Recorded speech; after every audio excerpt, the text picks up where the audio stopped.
बहलोल ने हजरत जुनैद बगदादी रहमतुल्लाह अलैह से पूछा, शेख साहब खाने के आदाब जानते हैं?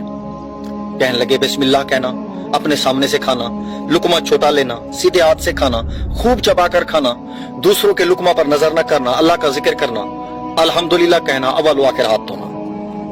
बहलोल ने कहा, लोगों के मुर्शिद हो और खाने के आदाब नहीं जानते।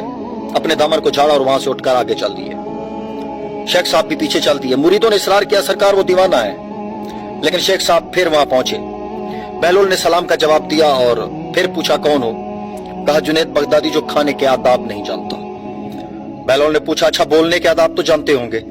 जी अल्हम्दुलिल्लाह। बोलने वाला मुखातिब के मुताबिक बोले, बेमौका बेमहल और बेहिसाब न बोले, जाहिर और बातिन का ख्याल रखे। बहलोल ने कहा, खाना तो खाना, आप बोलने के आदाब भी नहीं जानते। बहलोल ने फिर दामन झाड़ा और थोड़ा सा और आगे चलकर बैठ गए। शेख साहब फिर वहां जा पहुंचे और सलाम किया। बहलोल ने सलाम का जवाब दिया। फिर वही सवाल किया, कौन?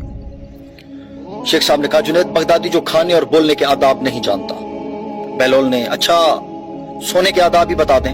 कहा, नमाज ईशा के बाद जिक्र तस्बीह, सूरा और वो सारे आदाब बता दिए जो रिवायत में जिक्र हुए हैं। बहलोल ने कहा, आप ये भी नहीं जानते?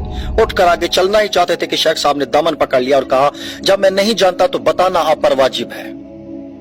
बहलोल ने कहा, जो आदाब आप बता रहे हैं वो फरआ है और असल कुछ और है। असल यह है कि जो खा रहे हैं वो हलाल है या हराम। लुकमा हराम को जितना भी आदाब से खाओगे वो दिल में तारीकी ही लाएगा, नूर और हिदायत नहीं। शेख साहब ने कहा, जज़ाकल्लाह। बहलोल ने कहा, कलाम में असल यह है कि जो बोलो अल्लाह की रजा और खुशनुदी के लिए बोलो।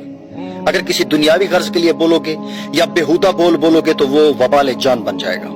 सोने में असल यह है कि देखो, दिल में किसी मोमिन या मुसलमान का बुग़्ज़ लेकर या हसद और कीना लेकर तो नहीं सो रहे, दुनिया की मोहब्बत माल की फिक्र में तो नहीं सो रहे, किसी का हक गर्दन पर लेकर तो नहीं सो रहे।